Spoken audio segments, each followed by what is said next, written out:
gracias por venir a esta jornada de formación. Os voy a explicar un poquito cómo va a ser. Va a haber una primera charla, ahora os presento a David. Va a haber una primera charla de David hasta aproximadamente las 11:15. Luego vienen unos compañeros que os van a dar una horita de coaching y os van a exponer un poco el trabajo que están haciendo y espero que también nos guste a todos. Y luego una segunda parte de David hasta las 2 de la tarde. Tendremos un parón para poder tomar un café. Y en líneas generales eso, desde ahora hasta las 2 tendremos la jornada. Bueno, nada, presentados a David. Bueno, David Sanz, como muchos sabéis, es director de área de docencia de la Federación Española de Tenis, es doctor en Ciencias del Deporte. A nivel de investigación, pues es prácticamente imposible que en España, si algo tiene que ver con tenis, no esté por ahí David metido. Y a nivel internacional, uno de los potentes, quizás la cabeza visible más potente que a nivel internacional tenemos, sobre todo a nivel de congresos, sobre todo de España, y luego quitando un poco quizás los entrenadores que tengamos de los jugadores buenos, que también nos los llaman para ponencias. David probablemente este año también vaya al Congreso Mundial, como prácticamente ha asistido todas las veces, y realmente una persona muy accesible y que estamos encantados de poder disfrutar aquí en la Federación, que siempre que aprovecha algún viaje pues lo secuestramos para hacer las jornadas. Un fuerte aplauso, por favor.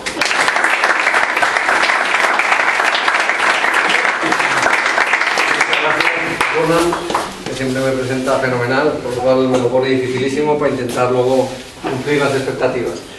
Bueno, gracias a la Federación también, porque es verdad que, como ellos han dicho, y esta vez sí que es verdad, secuestrado porque teníamos esta tarde otra actividad, pero lógicamente si venimos y se puede, pues es una cuestión que creo que tenemos que intentar hacer y también de alguna manera pone sobre la mesa que la Federación está intentando hacer cosas para acercarse a los técnicos, como jornadas de este tipo, jornadas de formación, que sé que hacen continuamente actividades porque nos mandan la información a través de la web, y yo creo que eso sí que es muy importante, sobre todo para vosotros, para la Federación por supuesto, porque es un deber de la Federación estar cerca de los técnicos y de los árbitros y de los jugadores, pero está claro que eso al final se matiza con hechos y ellos lo están haciendo, así que en ese sentido os felicito porque bueno, pues no hay muchas federaciones por los motivos que sea, a veces porque no tienen recursos o personal, pero bueno, vosotros sí que estáis marcando un poco punta de lanza en temas de formación de jugadores y de entrenadores, y eso yo creo que es importante destacarlo. El tema de la charla de hoy, uno de los problemas de venir bastantes veces a un sitio es a ver qué les cuento, que no suene a lo mismo que conté la otra vez, o que no, sobre todo la gente que habéis hecho cursos conmigo. Y mirad, cuando hablé con Ronald, hay un tema que estamos preparando ahora, que no es que sea nada novedoso, es recoger todo lo que estamos haciendo en la parte de investigación y en la parte de formación en cuanto a metodología, sobre todo en las primeras etapas. Entonces, eso sí que nos está llevando, y ya hemos empezado a escribir lo que, bueno, pues para mí yo creo que es... Hola, bueno, para mí es uno de los objetivos, creo, prioritarios, que es no dejar un método como método de Real Federación Española de Tenis, pero sí dejar unas bases de lo que para nosotros es la formación de jugadores en la etapa de iniciación sobre todo. Luego en la mesa redonda que tendremos luego, como creo que no nos dará tiempo a muchas preguntas después de esta charla, podéis hacerme las preguntas que queréis de lo que comentemos hoy, pero quizás podemos adelantaros lo que también hemos hecho en cuanto al diseño del patrón de lo que un jugador debe, consideramos que qué etapas debe pasar y sobre todo qué patrones técnicos debe cumplir en cada uno de los golpes, derecha, revés, servicio, y hemos dibujado lo que en otros países ya tenían, ese patrón de desarrollo del jugador a largo plazo, y eso que lo tenemos ya en borrador y ahora lo estamos filtrando con técnicos. Espero que en julio pueda salir ya a la luz y que lo podáis conocer, porque la idea es que lo conozca todo el mundo. Entonces de eso, si queréis, luego podemos hablar un poquito, y aunque esté en el borrador os lo puedo enseñar.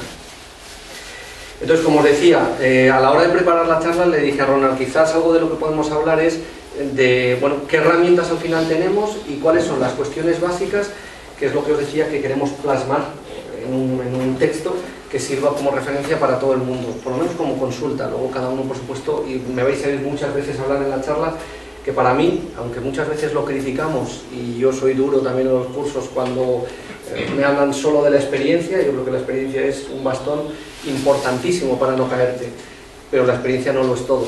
No lo es todo porque sin conocimiento o sin fundamentación de lo que estás haciendo, está claro que la experiencia te puede llevar a repetir lo que te han hecho, lo que tú has hecho. Y es un poco ese pez que se muerde la cola y sobre el que estamos intentando trabajar. Pero, insisto, el tema de la experiencia, y lo vais a ver, bueno, tiene una importancia fundamental, porque cuanto más estás en la pista, cuanto más estás en contacto con los chavales, con los padres, con los adultos, con los jugadores, está claro que más problemas vas a enfrentarte y eso te va a suponer más aprendizaje. Una de las cuestiones que nosotros, por ejemplo, y eso yo en tono de mea culpa, yo siempre lo digo en los cursos, yo estuve durante un tiempo, bueno, no muy largo, pero durante 10-12 años concretamente, entrenando a jugadores más o menos de todos los niveles, menos profesionales, que solo llevé preparaciones físicas, nunca he llevado a jugadores de tenis a nivel profesional. Y lógicamente creo que aprendí bastante, cometí muchos errores seguro y los seguiré cometiendo, pero aprendí bastante.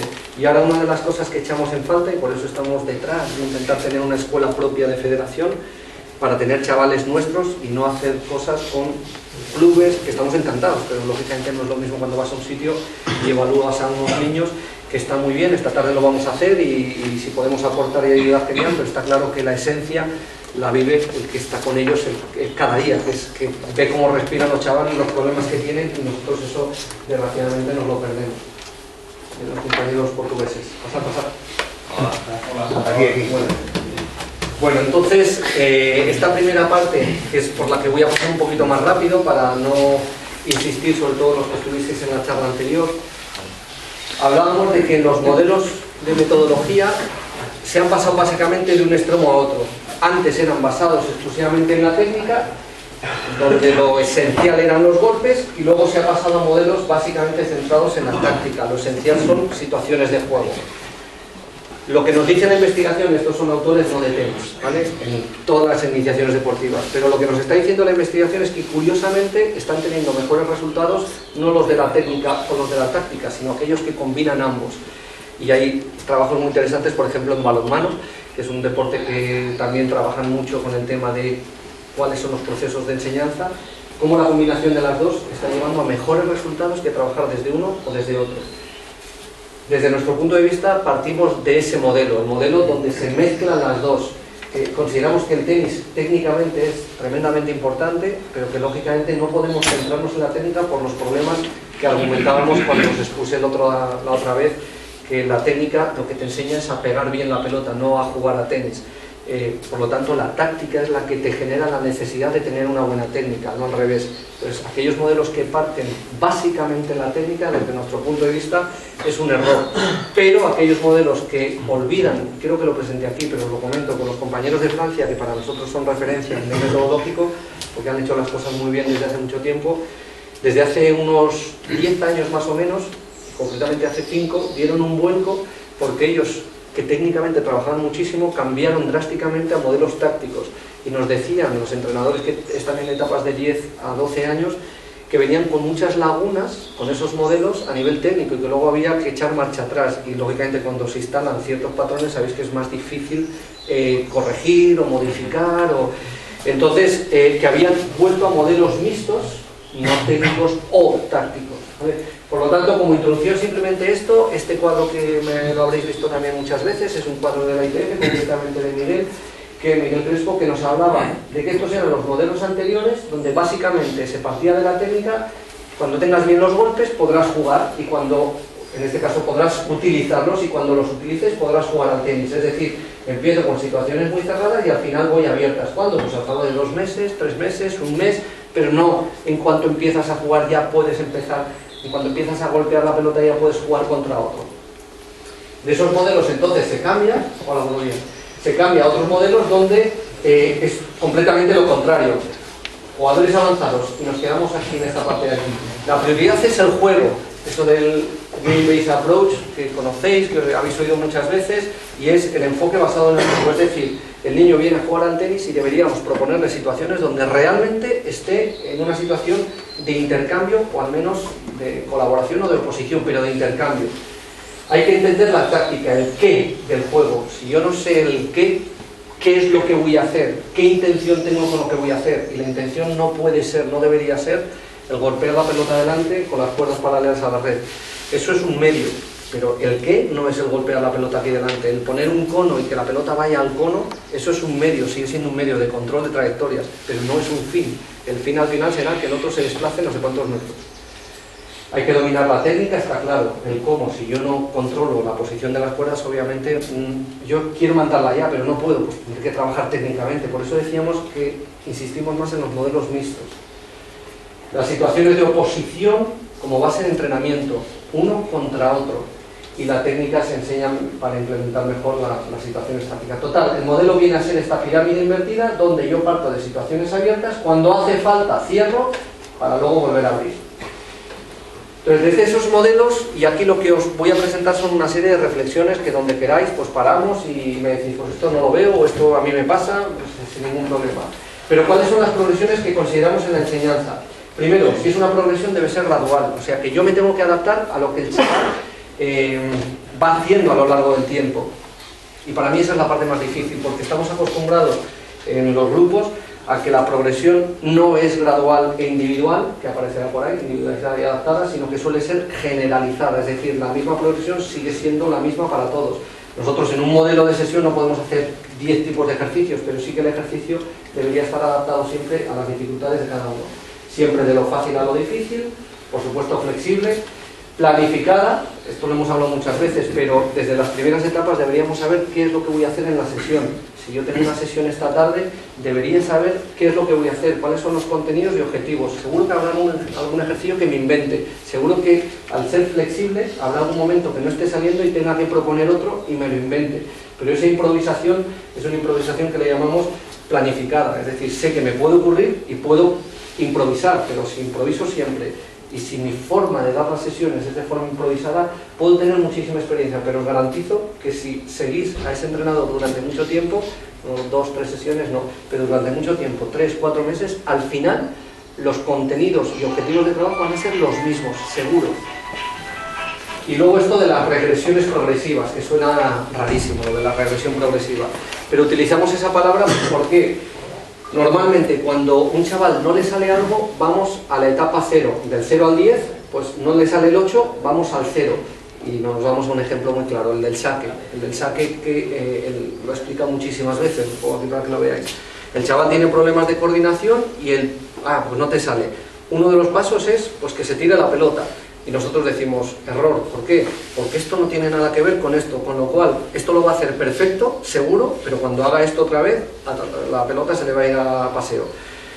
¿Qué es lo que tenemos que hacer desde nuestro punto de vista?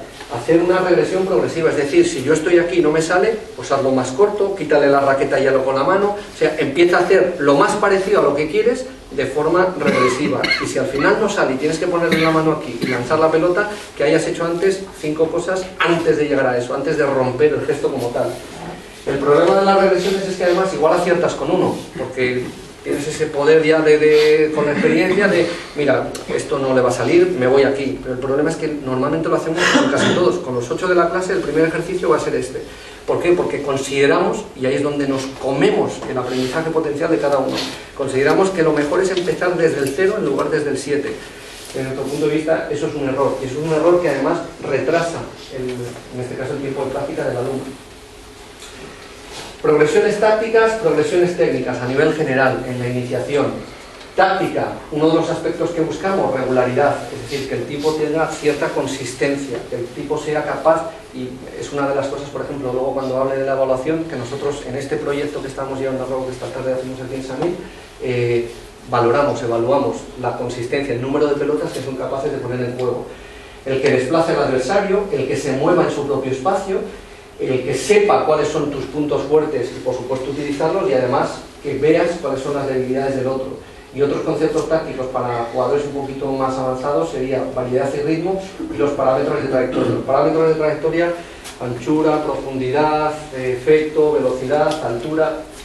Progresiones técnicas, las partes del golpe. No es porque tengamos que aprender el golpe por partes, pero sí cada golpe tiene una parte y esas partes está claro que tienen una serie de cuestiones que son claves. Por ejemplo, el armado, la raqueta tiene que estar lejos del punto de impacto. Si yo estoy cerca del punto de impacto es un mal armado. Esto es lo que el chaval debe conocer, que yo debo saber en cada fase qué es lo importante. Luego, cuando trabajo en una profesión técnica, ¿cómo lanzo las pelotas? Eso lo veremos luego un poquito más adelante. El uso de dianas, que por supuesto son muy válidas, pero ¿cuándo debemos usar las dianas? El tema de repetir un gesto sistemáticamente o repetir un gesto con patrones de variabilidad, es decir, patrones similares a lo que tiene que hacer, pero con un tipo de pelota distinta, con una velocidad de golpeo distinta, con una posición corporal distinta. El manejo del espacio, ampliar o reducir, esto lo hacéis todos seguro que a veces achicáis el espacio, etcétera, etcétera. Equipamiento, variaciones en el equipamiento en cuanto a la progresión técnica, lo que muchas veces hablamos con los jugadores de recomendamos más tensión, menos tensión, una raqueta más pesada, menos. Y por último, alternar golpes. En cuanto a la progresión técnica, una de las matices que ya creo que me oísteis hablar la primera sesión, la sesión anterior, pero que insistimos muchísimo es que en cada sesión mínimo tenemos que ver siempre de 2 a 3 golpes, mínimo.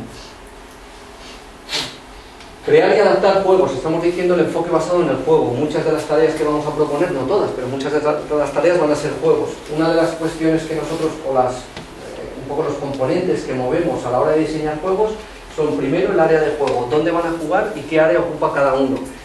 Aquí tenéis un ejemplo de 3 contra 2, pero bueno, sea la que sea, da igual, nosotros tenemos que saber muy bien dónde se van a desarrollar la actividad y qué desplazamiento van a tener los niños.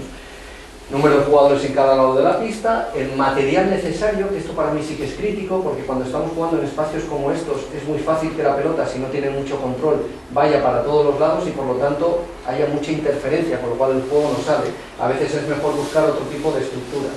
Marcar las reglas del juego, siempre por consignas de seguridad, adaptar las propuestas a las características de los chavales y fomentar la participación.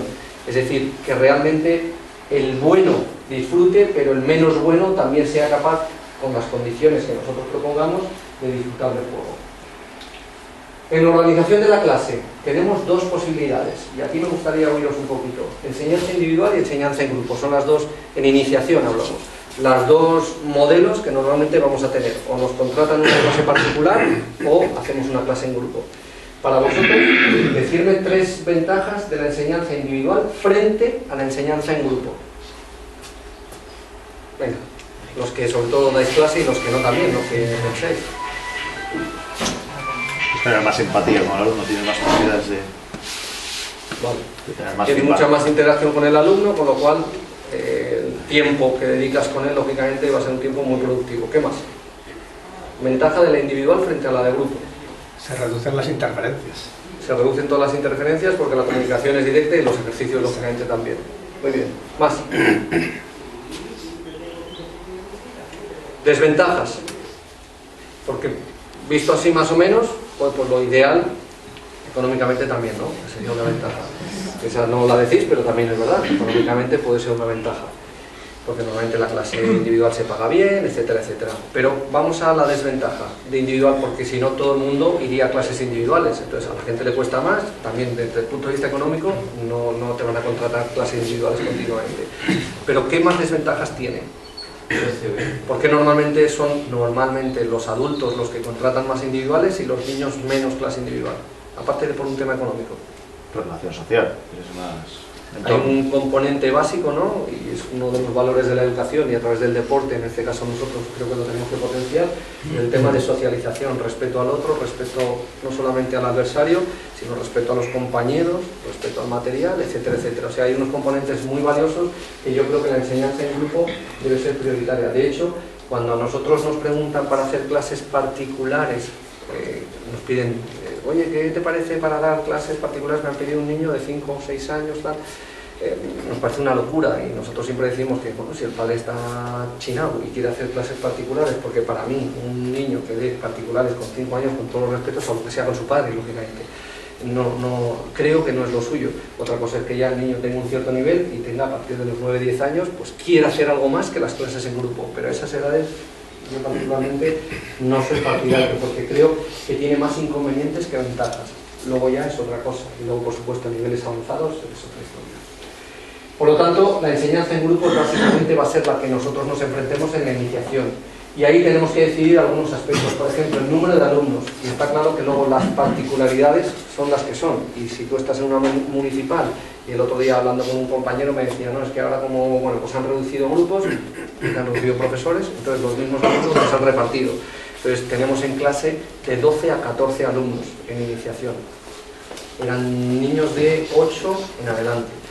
Entonces, claro, pues reza lo que sepas, pero no es la situación idónea para todas estas cosas que estamos contando. ¿Se puede dar la clase? Sí, pero vas a poder hacer muchas... Bueno, os pregunto a vosotros.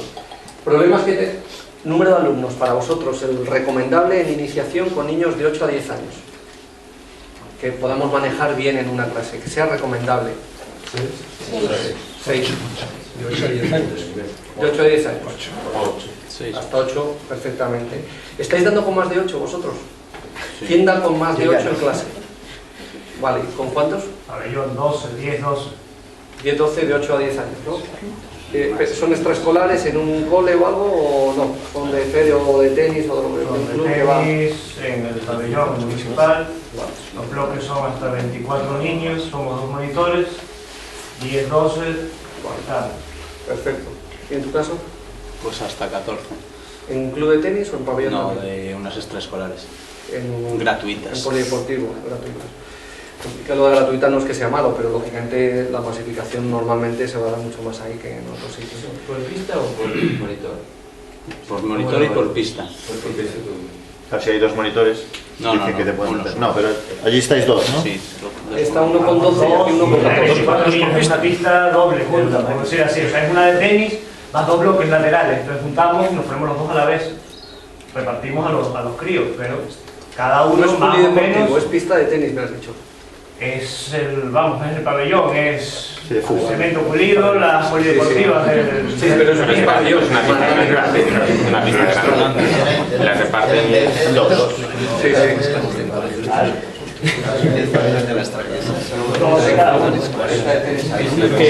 sí. Bueno, cuando hablamos de la enseñanza en grupos, el número de alumnos es un condicionante y eso tenemos que ser conscientes, y seguro que todos lo sois, sobre todo los que tenéis experiencia, que, claro, oye, me obligan a estar 14 en una pista o que sean 24, pero son 12 por persona, por decir así, ¿no? Controlar a 12 personas en una pista. Va a haber planteamientos que van a ser prácticamente imposibles. El tema de lo que luego vamos a hablar, de la interacción, de intercambio en colaboración, oposición. ¿Por qué? Porque va a ser muy difícil manejar esa situación en un entorno de mejora, en este caso de mejora del componente técnico y táctico, ¿vale?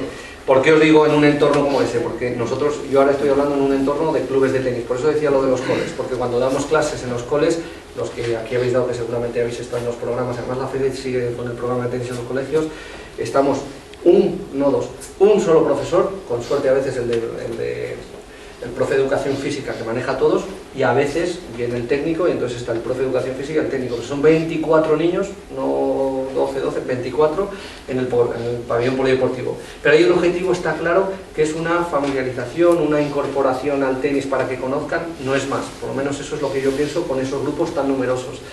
De ahí tienen que salir a otro contexto para conseguir una mejora en ese deporte. El objetivo de, por lo menos el proyecto que nosotros desarrollamos o diseñamos de tenis en los colegios, es que el profe pueda ofertar esa iniciación al deporte simplemente como un acercamiento al deporte, sin más. El objetivo de aprendizaje de la modalidad deportiva, lógicamente, no se puede hacer con 24 niños, independientemente de que el profe de educación física a veces ni siquiera es experto en ese deporte, aunque tenga muchas destrezas docentes y pueda manejar un grupo tan numeroso de tenis. Por lo tanto, insisto, el número de alumnos, y esto es algo que tenemos que tener muy claro, tanto como directores de escuela como técnicos, que es un condicionante tremendo y que el tiempo de actividad que tiene el niño y el tipo de actividad que tiene el niño va a ser completamente distinto. Por lo tanto, si partimos de esa base y lo conocemos, está claro que vamos a poder luego tener unos objetivos u otros. El número de alumnos va a ir muy relacionado con la distribución de cómo van a estar esos alumnos en la pista. Luego lo hablamos, lo de las filas y todo eso. El tipo de práctica, concentrado o distribuida. Práctica concentrada, sabéis que es insistir sobre un aspecto determinado o que temporalmente hagas la práctica, por ejemplo, lo que pasa muchas veces en iniciaciones, fines de semana, sábado y domingo. Y hay otros que lo que hacen es, pues lunes, miércoles y viernes, sábado y domingo dan... No sé si querías preguntar algo más. No. Ah, vale. Así, entre semana vamos a suponer que dan clases lunes, miércoles y viernes, y en fin de semana, sábado y domingo, y a los cursos que habéis venido conmigo os pregunto muchas veces, ¿qué creéis que es mejor para el niño en iniciación? Sábado y domingo, que den pues, 1 horita, 2 horas a la semana, o entre semana que den otros 2 días, yo sé, martes y jueves, y den 1 hora también. Muchas gracias.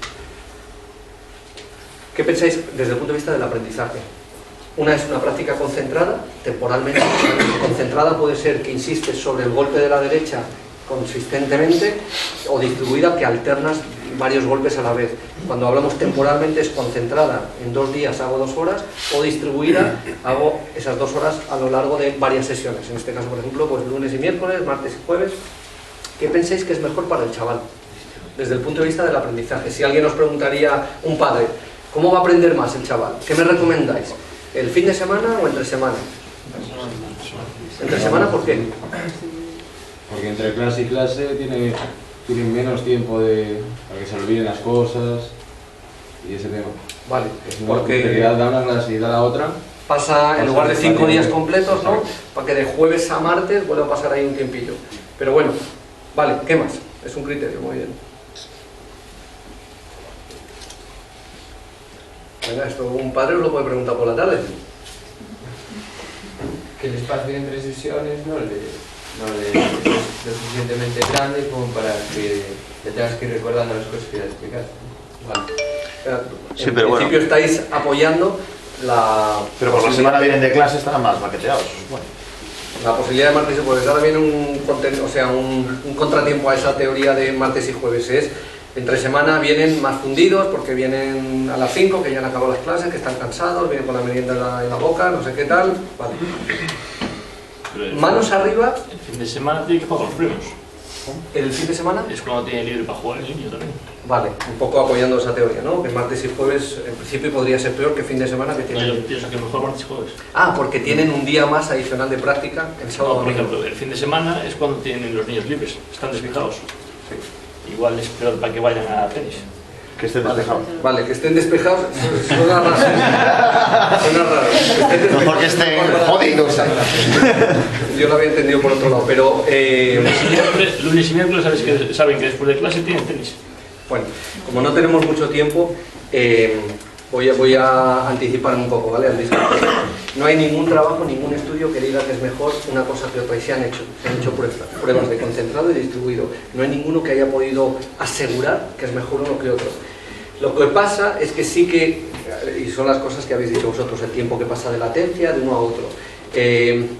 En nuestro caso, yo la única ventaja que veo de jugar entre semana al fin de semana, era por donde ibas, es que el fin de semana tienen, se supone, la posibilidad de volver a hacer más práctica de tenis, cosa que entre semana, lógicamente, si no hacen tenis o no van a clases de tenis, difícilmente irán a jugar a tenis con sus amigos y tal. El fin de semana quizás sí. Es por añadir días de práctica, que como sabéis la práctica no es determinante, pero es condicionante. Es decir, por más horas de práctica no vas a jugar mejor a tenis, pero en principio, por más horas de práctica, tienes más posibilidades de jugar mejor a tenis, con lo cual, bueno, esto es otra de las cuestiones que podemos valorar en cuanto al tipo de práctica, en cuanto a que sea concentrado y fluida. Espacio, bueno, esto lo pasamos. El uso de la competición, que es otro de los temas claves, y más ahora con todo el tema del play and stay. Esta es una también que pongo siempre en los cursos de monitor porque hay mucha polémica con competición con los niños de 6, 7 años en adelante, sí o no. Levantar la mano. ¿Pensáis que es positiva, sí o no? Los que pensáis que sí es positiva la competición con los niños pequeños, levantar la mano. Pequeños, Pequeños, 7 8 años, palantes. Sí, que había que filtrar la competición. ¿Qué tipo de competición? Así a palo seco. Hay unas piñas, Vale, Ronald ha ido ya directo al tema, es competición. Normalmente competición, nos dicen competición y ya estamos pensando en la Como los copa, portugueses, el río, que acaban con los niños. en todo esto. Cuando está claro que muchos están diciendo, claro, ¿qué tipo de competición? Competición donde, yo siempre digo, donde uno gana y uno pierde. ¿Por qué? Porque el formato de competición es verdad que es importante. Si lo hacemos por equipos, si lo hacemos round robin, si lo hacemos a set cortos, si de alguna manera disminuimos el impacto que tiene el resultado sobre el chaval, pues eso es muy importante, está clarísimo. Pero al final tenemos que ser conscientes de que uno gana y uno pierde, que eso es lo que a la gente le da un poco, ostras, no, mejor que no gane y pierda. No, es que tiene que ganar y perder. Es que el tenis es eso. Es que yo cuando juego a fútbol, y yo empecé jugando a fútbol, más malo que Caín, era muy grande, tenía más o menos fuerza, pero muy malo. Y yo cuando perdía, bueno, ahí claro, pierde el equipo, te disimula un poco, ¿no? Pero realmente no es pierde el equipo. Tú si has jugado mal, sabes que has jugado mal, total. Cuando juegas a tenis y juegas con otro y pierdes, tú tienes que saber que perder forma parte de. No es que sea malo o bueno, no, es que no es malo, es que perder te enseña. Y te enseña a veces más que ganar. Pero eso es muy difícil enseñarlo y eso es muy difícil que el chaval sea consciente. Pero que sea difícil no significa que vosotros no tengáis que tener mucho cuidado con esto, con la orientación hacia el ego. En esas teorías motivacionales sabéis que la orientación al ego es preguntarle al chaval cuando ha acabado cómo has quedado. Eso es orientación al ego. Refuerzas el resultado, refuerzas que él sea mejor que los demás. Y eso no es así. Muchas veces has ganado, pero has jugado fatal. No has hecho nada de lo que hemos dicho que tenías que hacer. Si sigues jugando así, lo único que vamos a conseguir es que te estanques. Es decir, que puedes ganar y el objetivo de ganar no debes superar nunca a la orientación a la tarea. La orientación a la tarea es cuando nosotros le decimos ¿qué tal has jugado? ¿Has podido poner en práctica lo que hemos visto? Luego al final, claro que hay que preguntarle cómo has quedado, que hay gente que dice, no, eso no, al chaval le gusta mucho, si ha ganado, sobre todo, pero si ha perdido también tiene, pues he perdido, 6-2, 6-2, pues bueno, pues ya está, no pasa nada. Pero no prioricemos el resultado sobre la evolución del chaval, o sea, lo que es importante es saber si tú eres mejor en mayo que lo que eras en septiembre, eso sí que es muy importante y el chaval lo tiene que valorar. Esta tarde lo voy a ver aquí, pero en Barcelona el otro día hicimos las evaluaciones con niños de 7, 8 y 9, 10 años en el proyecto este Play and Stay. Y muy a grosso modo, porque los resultados lógicamente son muchos niños, pero de alguno que me acuerdo porque me llamó mucho la atención, había 2 o 3 jugadores que cuando les vi con 7, 8 años en Barcelona, en una academia de competición buena, pero eran niños de la escuela, o sea que no tenían por qué. Y la primera vez que les grabé, pues me llamó muchísimo la atención, pregunté el tiempo de práctica, tal, para saber un poquito de ellos. Bueno, pues ahora les he visto y no os podéis hacer una idea, y ahí sí que nosotros no pintamos nada, o sea que no vendo qué bien lo hacemos nosotros, son los técnicos, que yo ahí no pinto, yo evalúo y punto. Y realmente la diferencia era tremenda, o sea que ese chaval sí que, por ejemplo, si le enseño el vídeo que grabé en enero al vídeo que grabé el otro día, no sé si era a finales de mayo o ya era junio, nada que ver, o sea, nada que ver. El chaval es el mismo, los golpes son parecidos, pero la determinación del golpe y sobre todo cómo manejaba la pelota, de verdad que era realmente impresionante. Y seguro que esta tarde algo parecido pasará. No pasa con todos los niños, como sabemos, la curva de aprendizaje no es igual en todos. Pero, insisto, ese chaval da igual que gane o que pierde. Posiblemente este chaval, tal y como está jugando, encima esté ganando. Pero lo importante no es esto, sino es esto, y que él sea consciente de que tienes que compararte contigo, no con los demás. Bueno, esto voy a ir un poquito más rápido, que son cuestiones que hablamos en todas las sesiones deberíamos siempre el compromiso fisiológico, es decir, asegurar una serie de hábitos higiénicos. El chaval viene a hacer práctica deportiva y por lo tanto tiene que moverse, tiene que saber ciertos hábitos higiénicos, el calentamiento, la parte final. Oye, que no me da tiempo en clase, pues dedica tus 3 primeras sesiones a enseñarles y que luego lo hagan fuera de clase si no te da tiempo en clase. Pero es importantísimo que haya ese compromiso fisiológico, es decir, que sepamos que cuando vienen a hacer deporte, práctica deportiva, y que jugar a tenis es una práctica deportiva. Por eso, ojo con las rutinas que tengamos donde el chaval esté quieto o parado.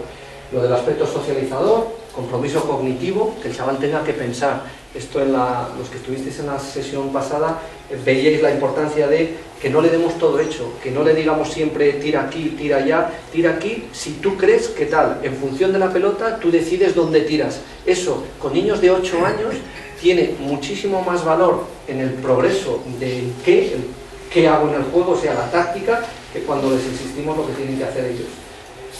Estrategias globales, importante el cambio de oponente, sobre todo cuando estamos en las situaciones, luego os enseño las sesiones que les hemos pasado al grupo que ha hecho el proyecto, y el cambio de oponente, que no se acostumbren, de manera también global, que no me quedo en todas ellas. Importante, el tema de las filas, lógicamente, si las organizamos, que no esté el carrito bloqueado por ahí. O sea, plantear tareas donde la fila puede existir, por supuesto, pero tiene que haber individualización en las sesiones. El clima positivo es algo que normalmente todo el mundo hace. Yo he visto pocos entrenadores que el clima no sea positivo, entre otras cosas porque te juegas tu cliente que se vaya, con lo cual normalmente el clima suele ser positivo, pero sí que hay algunos que son quizás un poquito más duros que otros a la hora de transmitir la información. Y quería intentar compartir con vosotros un poquito este tema de la información inicial y feedback, que esto antes lo veíamos en Entrenador Nacional, pero yo creo que por la importancia que tiene, lo estamos dando ahora en Monitor Nacional. Entonces, algunos ya lo habéis visto conmigo y solamente lo voy a recordar.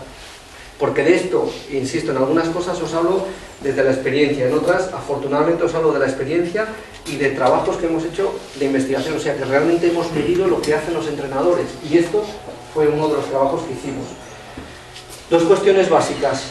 La información inicial, es decir, cualquier chaval aprende más cuando sabe lo que va a hacer, cuando le has hablado sobre lo que va a hacer, que cuando no. Eso está medido, ¿vale? Y otra, la forma en la que tú le das la información tras la ejecución es determinante para que el chaval pueda mejorar su ejecución posterior.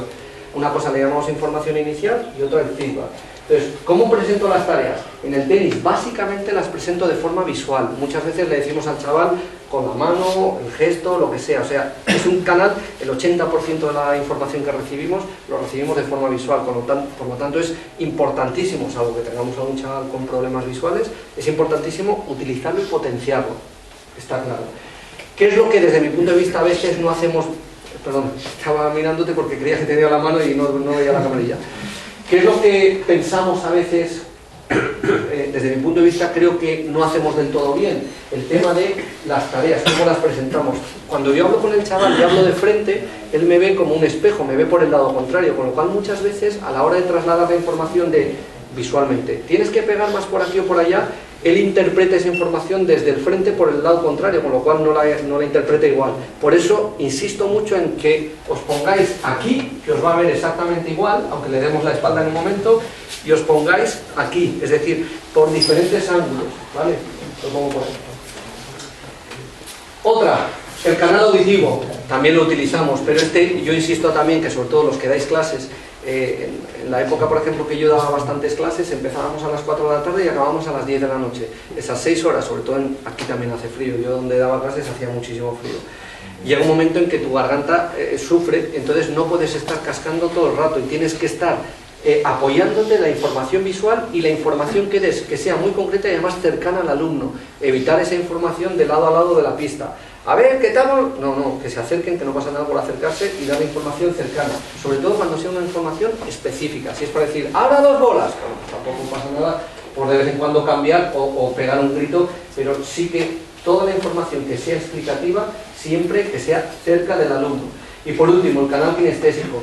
Con los adultos lo usamos más quizás que con los niños. El kinestésico es ese canal que tú, gracias al contacto con el alumno, permite que entienda mejor qué es montar por arriba la mano, que igual tú le estás diciendo sube la mano, o sube la muñeca, o coge más tal, o coge más cual, y por mucho que le estés diciendo no acaba de sentirlo, ¿vale? Una manera fácil es que tú le ayudes, en este caso manualmente, ¿vale? Con los adultos funciona muy bien porque son más tochos, son menos plásticos que los niños a la hora de hacer los gestos. Por lo tanto, tenemos 3 canales de información. Yo creo que luego en coaching igual os hablan de los sistemas de representación, el BAC. Y también hay una corriente sobre esto de que hay gente que aprende mucho más por un canal que por otro. Hay gente que son más visuales, más auditivos, más kinestésicos. Eso no es fácil, pero tampoco es que sea muy difícil. Pero lo que no nos podemos equivocar es que seguro que el visual es importante. Bueno, pues vamos a apoyarnos en eso, pero aportando la información desde diferentes ángulos. Para dar información eficaz, 4 consignas muy básicas. La posición del técnico debe ser destacada. Obviamente, nosotros en la pista estamos en una posición destacada, no hace falta subirse a una trail o encima de la silla, pero sí que hay veces que le estamos dando un detalle concreto que no te ve desde el otro lado. Por ejemplo, el tema de las empuñaduras, que sabéis que muchos chavales, sobre todo en el revés, cuando ya hemos pasado a la continental y a la este de revés, la recomendada que llamamos, muchos chavales siguen tendiendo hacia la este. A veces tú no lo ves, pero cuando tú le explicas al chaval, cógela así, no sé qué tal, lo mismo, él no ve. Por lo tanto, posición destacada según la información. Si tienes que estar al lado, mejor, estate al lado. Información estructurada, siempre asegurar la atención. Hay gente que nos dice, bueno, yo aprovecho para dar la información de la siguiente tarea para no perder tiempo mientras recogen bolas. Pues bueno, mientras recogen bolas no es el mejor momento porque están mirando a la pelota, no están mirándote a ti. Otra cosa es que digas algo, ahora nos vamos a poner en filas de 5. Bueno, pues ya está, pues no pasa nada. Pero cuando des una información sobre la tarea, que estén pendientes para luego no repetir. Y bueno, información veraz, lógicamente, si alguna vez algo no sabemos, oye, ¿por qué las cuerdas verticales tienen una tensión diferente a las horizontales? me ha pillado, pues me invento lo que sea. No, pues no lo sé, ya te lo preguntaré porque la verdad es que no, eso no lo sé. Bueno, y esto es una de las prácticas que hoy no nos daba tiempo para hacer en pista, pero que los que habéis pasado en entrenador conmigo lo habéis hecho. A los entrenadores les metemos en pista sin darles esta información y hacen una sesión, unos ejercicios, y luego analizamos cómo transmiten la información. Pues la mayoría de ellos, el qué tarea realizar, normalmente no siempre, ¿no? Porque si no es difícil que hagan la tarea. Ya, vamos a jugar cruzado contra cruzado. Lo que casi nunca dicen es esta, ¿qué objetivos pretenden? Y hemos dicho, y además lo sabemos, que la información que recibe el alumno, por muy pequeño que sea, es mucho más potente si sabe para lo que sirve lo que le estás diciendo que si no. Claro, en cada ejercicio no, porque si son variantes, pues ya lo has dicho antes.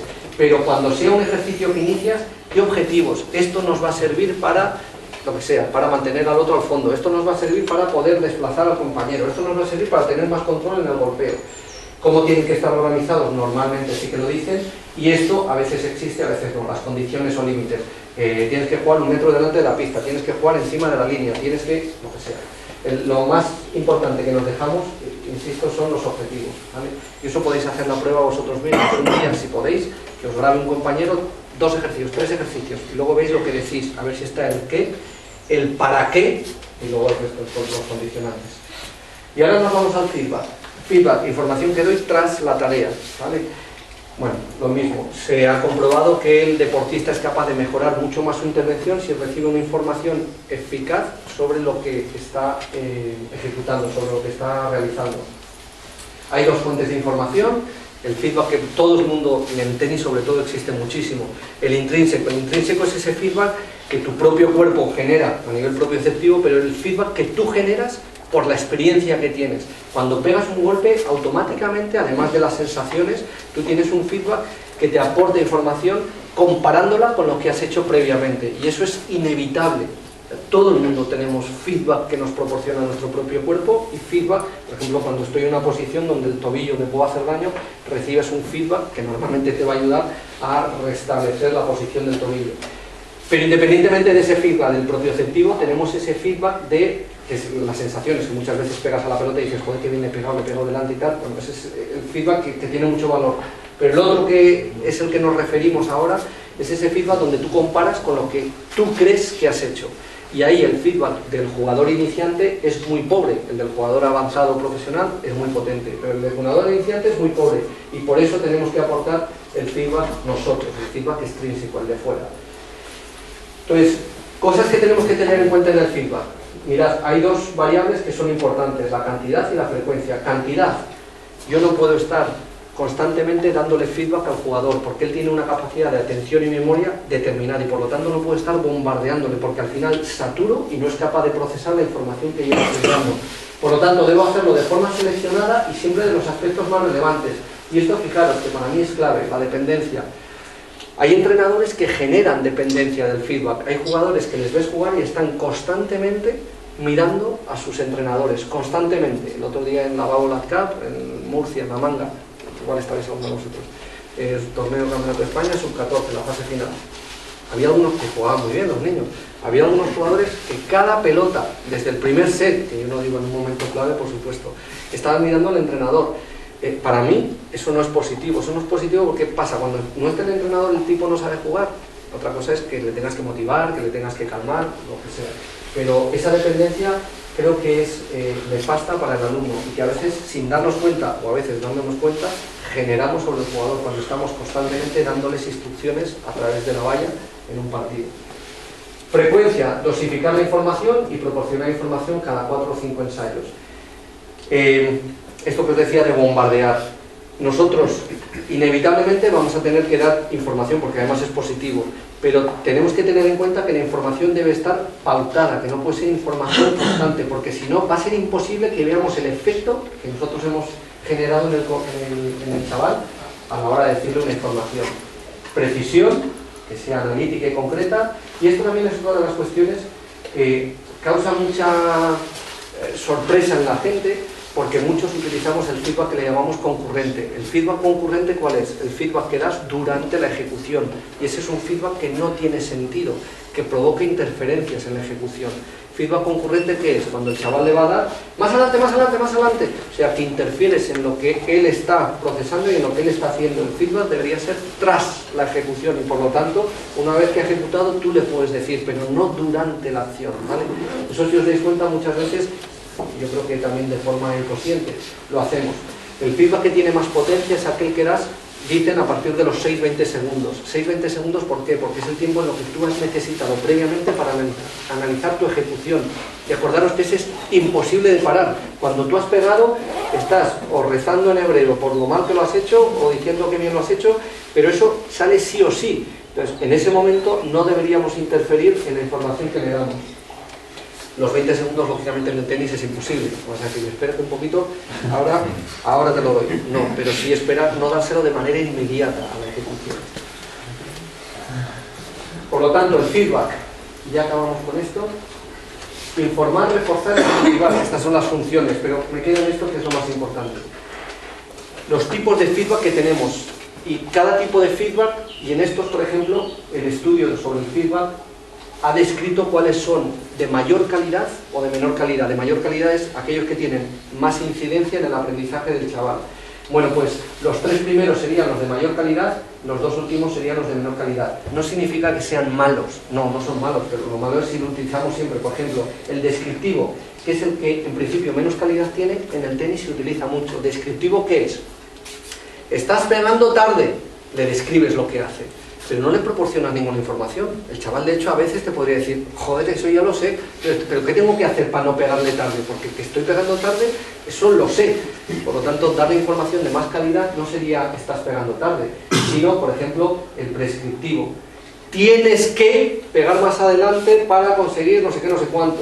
El prescriptivo también se utiliza mucho en el tenis, y que se utiliza poquito y tiene muchísima potencia por el compromiso cognitivo es el interrogativo.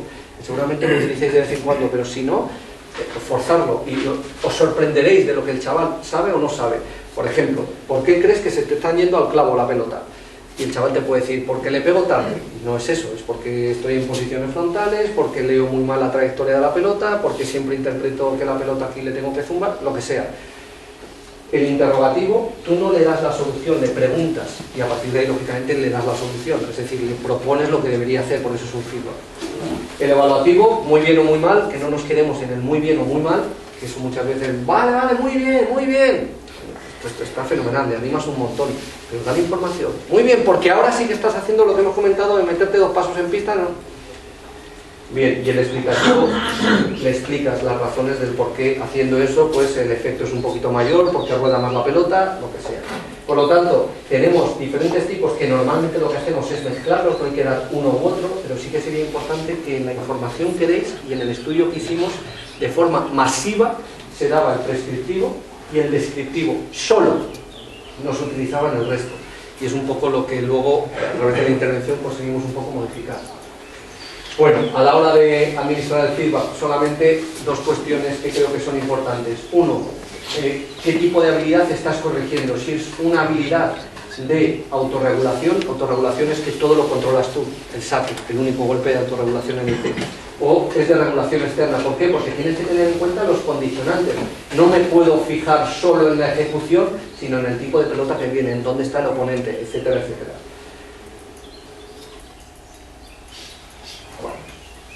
Y esto, hemos hablado un poquito de esto, con lo cual lo único que os diría es que yo cuando planifique una sesión debo saber, sobre todo si tenemos un poquito de experiencia, dónde normalmente puede haber problemas, para que ese feedback yo tenga preparado dónde y cuándo administrar el feedback, sobre todo cuál es mi posición a la hora de ver. Y eso tiene mucho que ver con la evaluación que siempre decimos por el tema de la evaluación, y realmente todos yo creo que estamos de acuerdo que esto es importante, pero realmente nos cuesta mucho evaluar, salvo la evaluación inicial que hacemos para hacer grupos a los chavales y quizá la evaluación final. Entonces, yo aquí no os voy a descubrir nada, pero sí que me gustaría insistir en que la evaluación es un elemento más del proceso de enseñanza-aprendizaje, no es el final del proceso de enseñanza-aprendizaje, es un elemento más, y ese elemento más es un elemento que me permite rectificar lo que yo estoy haciendo con los chavales, porque puede que lo que yo creo que está pasando no sea lo que está pasando. Por eso, si no consigo los objetivos, a veces el evaluar me sirve para reconducir. En este caso, bueno, esto es lo de las pistas que decimos, que un método que tenemos son las grabaciones. Esto es como nosotros estamos ahora, por ejemplo, grabando la técnica. La táctica, ¿cómo la grabamos? Pues la única manera que nosotros encontramos de grabar la táctica es con una visión o cenital o posterior de la pista, es decir, que veamos los desplazamientos de uno, los desplazamientos de otro, y eso a veces no es fácil. En los clubes pues esta pista está fenomenal, pero hay otras veces que no nos da mucho margen y lo tenemos que hacer desde una esquinita que más o menos veamos los desplazamientos de uno y de otro. Pero la evaluación de la táctica sin la oposición no la podemos grabar, o sea, si grabo solo a un jugador porque no me permite grabar la escena completa, no tenemos opciones. Hay Sky Mountain, que si queréis podéis meteros en internet, y es un gancho, lo podéis hacer vosotros, pero esto existe ya, está patentado, y es un gancho, es como un trípode, ¿lo conocéis?